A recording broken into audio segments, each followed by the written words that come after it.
Interesting चुनाव है और ये चुनाव जो बड़े धुरंधर चुनाव लड़ते थे वीरभद्र सिंह जी, विमल जी, वो इस समय चुनाव नहीं है। ये नेक्स्ट जनरेशन का चुनाव है जिसमें जयराम ठाकुर है और दूसरी तरफ कांग्रेस की जॉइंट लीडरशिप है जो सारे यंगर है। हालांकि प्रतिभा सिंह पीसीसी प्रेसिडेंट है वो एक अलग विषय है।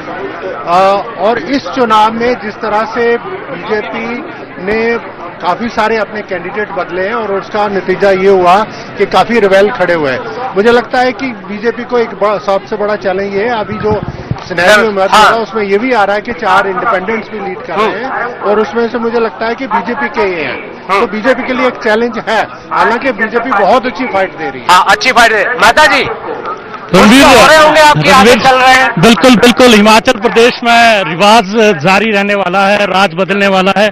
आपके पीछे स्क्रीन जो बिल्कुल लगी है, तो एक जो मैजिक का जो आंकड़ा है, हम एक सीट दूर है और 34 सीटों में हम आगे चल रहे हैं और भारतीय जनता पार्टी के उम्मीदवार अगर कहीं आगे चल रहे हैं तो वो बड़े चंद जो है सैकड़ों मतों से आगे चल रहे हैं।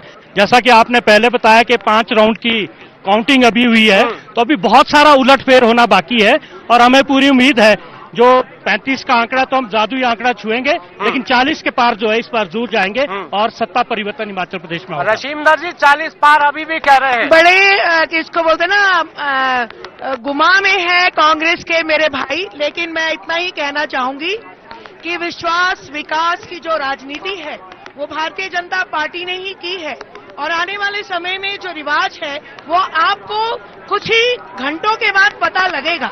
ये 40 बोल रहे हैं, हम बोल रहे हैं कि भारतीय जनता पार्टी एक बार फिर यहाँ पर आने वाले समय में सरकार बनाएगी और अच्छा विकास देगी, क्योंकि भारतीय जनता पार्टी ने पहले भी 5 साल जो है वो विकास की मैं आपको रोकूंगा। अश्वनी सर आपसे ये समझना चाहेंगे, जरा आप बताइए रशीमदर सूद की बातों में कितना दम है और आप भी जगह जगह गए हैं, तो क्या आपको लगता है कि जो इन्होंने दावे किए हैं, वादे किए हैं, हालांकि रुझानों में तो खैर कांटे की टक्कर है, आपको क्या लगता है, क्या महसूस कर रहे हैं आप?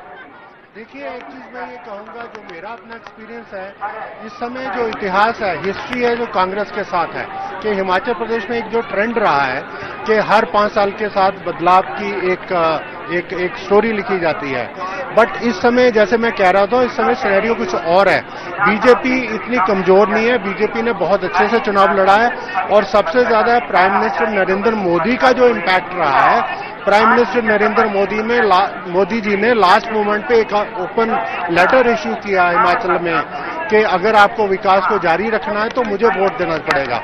दूसरी तरफ देखा जाए, प्रतिभा सिंह जो पीसीसी प्रेसिडेंट बनाई गई हैं, कांग्रेस की कोशिश ये है कि वीरभद्र सिंह जी की जो लिगेसी है उसको इनकैश किया है और चुनाव से एक दिन पहले वीरभद्र सिंह जी का फोटो अखबारों में बड़े पैमाने पर वही गारंटियों में भी हमने देखा कि जो गारंटी दी 10 उसमें नजर आई उनकी तस्वीर। मेहता जी, क्या आपको लगता है कि आप जो है जो वादे आपने किए उनके भरोसे हैं या जो रिवाज 1985 के बाद चल रहा है या आप उनके भरोसे हैं?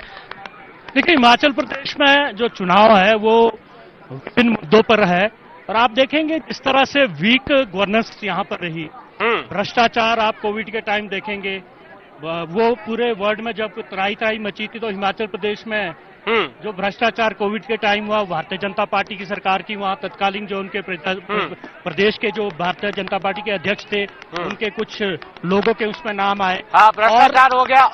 और दूसरा आप देखेंगे बेरोजगारी का मुद्दा है और अगर सरकारी कर्मचारी की आप बात लेंगे, बागवानों की बात लेंगे, बागवानों की अगर बात आप करें तो 4-5 जिले जो है यहाँ से सेब जो बहुत बड़ा यहाँ पर एक बहुत बड़ी आमदनी जो सेब से होती है, 5,500 करोड़ की जो एक आर्थिकी यहाँ पर आती है, उन लोगों के साथ धोखा हुआ। आप देखेंगे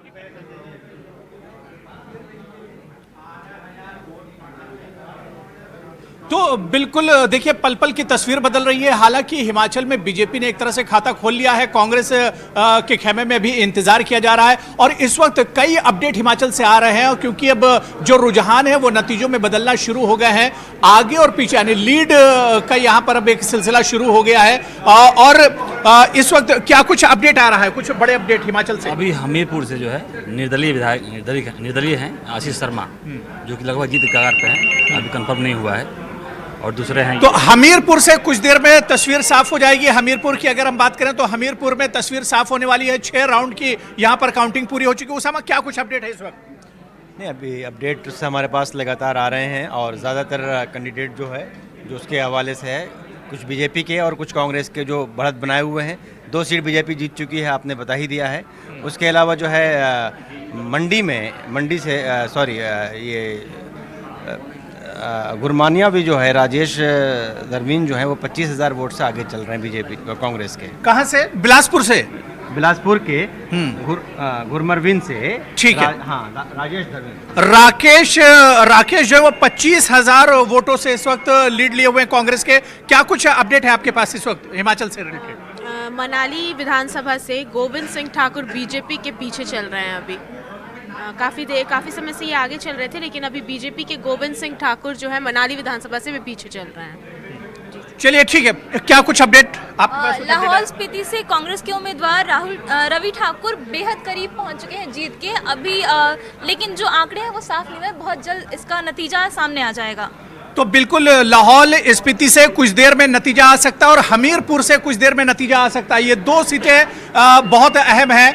हमीरपुर में जो इंडिपेंडेंट उम्मीदवार हैं जो बीजेपी से बागी हुए थे वो इस वक्त बड़ी लीड बनाए हुए हैं। कुछ देर में यहाँ पर नतीजे का बाकायदा ऐलान हो सकता है, यहाँ रिजल्ट आ सकता है। और लाहौल स्पीति की बात करें, जहाँ शुरुआत में हमने देखा था बीजेपी लीड लिए हुई थी, लेकिन अब कांग्रेस उम्मीदवार यहाँ पर बढ़त बनाए हुए हैं और बताया यही जा रहा है कि अब से कुछ देर में लाहौल स्पीति का नतीजा भी हमारे पास आ सकता है।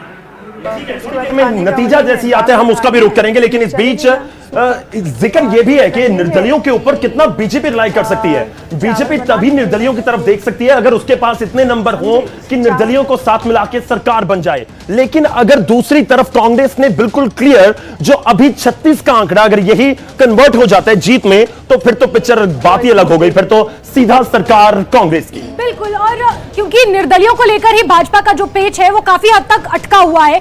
नालागढ़ से अगर हम निर्दलीय की बात करें, केएल ठाकुर बहुत ज्यादा लीड लिए हुए हैं, बहुत ज्यादा बढ़त बनाए हुए हैं, जबकि नालागढ़ से लखविंदर सिंह राणा जब कांग्रेस छोड़कर भाजपा में शामिल हुए थे तो ऐसा लग रहा था अपनी जीत को लेकर वो काफी आश्वस्त थे कि कहीं ना कहीं वो भाजपा के लिए नालागढ़ की सीट उनकी भाजपा की झोली में डाल देंगे। लेकिन केएल ठाकुर को मनाने की कोशिशें हो रही है, लेकिन लीड बहुत ज्यादा केएल ठाकुर ने इस वक्त ले रखी है। चलिए, लीड के जिक्र हो रहा है, इस बीच हम एक सीट का भी जिक्र करेंगे कि कौन सी सीट पर कौन आगे है, और ग्राफिक्स के जरिए कोशिश करते हैं कि अगले 2-3 मिनट में आपको 10 से 15 सीटें दिखाएं और आपकी विधानसभा सीट का भी जिक्र होगा।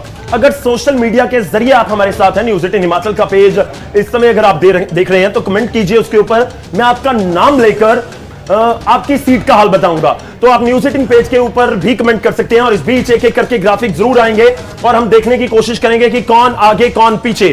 स्क्रीन के ऊपर है बिलासपुर से बीजेपी आगे है, त्रिलोक जम्वाल इस समय आगे चल रहे हैं बिलासपुर का, ये हम आपको हाल बता रहे हैं। और बिलासपुर में कितनी सीटों पर बीजेपी रहती है आगे, कितनी जीत हासिल करती है, उस पर जरूर नजर रहे। बिल्कुल, और बिलासपुर की 11वीं सीट की बात करें तो राजेश धर्माणी कांग्रेस पार्टी के यहाँ आगे चल रहे हैं। गौरव, यहाँ बिलासपुर का अगर जिक्र हो रहा है तो जेपी नड्डा का जिक्र ना हो ऐसा नहीं हो सकता, क्योंकि जेपी नड्डा का गृह जिला है। और अगर बिलासपुर में भाजपा अपना वर्चस्व नहीं बचा पाई, सीटें हासिल नहीं कर पाई, तो कहीं ना कहीं जेपी नड्डा के ऊपर भी एक बहुत बड़ा ये सवालिया निशान हो जाएगा। झंडूता की बात कर लेते हैं गौरव। बिल्कुल, झंडूता से इस समय बीजेपी के आगे हैं जीतराम कटवाल, और जीतराम कटवाल आगे हैं। देखिए, यह भी चीज नोट कीजिए कि लगभग 11:15 का समय अब हो चुका है। यहां से अगर किसी के पास लीड 2000, 3000, 4000 या 5000 की होगी तो उसको पछाड़ना बहुत मुश्किल हो जाएगा। अभी तक जो हमारे पास अपडेट है कि 5-6 राउंड्स की काउंटिंग हो चुकी है, कहीं पे 4 राउंड बाकी हैं, कहीं पे 3 राउंड्स बाकी हैं। तो कोई एक राउंड बिल्कुल पलट जाए तो बात अलग है। और इस समय ये अब जो झंडूता से पीछे है वो है विवेक कुमार। जैस्मिन, बिल्कुल, तो झंडूता का यहाँ पर हम आपको दिखा रहे हैं आंकड़ा। भाजपा झंडूता से आगे चल रही है और कांग्रेस झंडूता में पीछे। श्री नैना देवी की बात करें तो कांग्रेस के रामलाल ठाकुर आगे चल रहे हैं। गौरव, रामलाल ठाकुर कहीं ना कहीं जब उन्होंने एक पद से इस्तीफा दिया था कांग्रेस पार्टी में तो भावुक भी हो गए थे, रो भी पड़े थे, लेकिन उसके बाद उन्हें प्रत्याशी चुना गया, उन्हें टिकट दिया गया, तो फिर कहीं ना कहीं कांग्रेस पार्टी के लिए उन्होंने काम करना शुरू किया और अच्छा काम किया। इस वजह से शायद बढ़त बनाते हुए नजर आ रहे हैं, लेकिन पीछे चल रही है वहां पर भाजपा। बिल्कुल जी, नैना देवी जी से बीजेपी के लिए अच्छी खबर नहीं है। और कांग्रेस वाले बोल रहे हैं जय माता दी। तो श्री नैना देवी जी से खबर है कि बीजेपी इस समय पीछे है, कांग्रेस इस समय आगे है और ये शायद उम्मीदों से कुछ अलग जरूर है। सना भी आ चुके हैं। सना, भरमौर सीट ये भी बहुत कुछ बयान कर रही है। बिल्कुल, भरमौर सीट गौरव हमारे सामने है। यहाँ से कांग्रेस जो है पीछे चल रही है। ठाकुर सिंह भरमौर ये हालांकि आश्वस्त थे काफी, लेकिन यहाँ इन्हें पीछे करने वाला कौन है उस पर भी हम नजर डाल लेते हैं। डॉक्टर जनक राज ये पीछे कर रहे हैं हाथ को, भरमौर ही हमारे पीछे है और यहाँ पर बीजेपी के डॉक्टर जनक राज, जैस्मिन आगे चल रहे हैं। बिल्कुल, यहाँ पर भाजपा लीड लिए हुए है, वहीं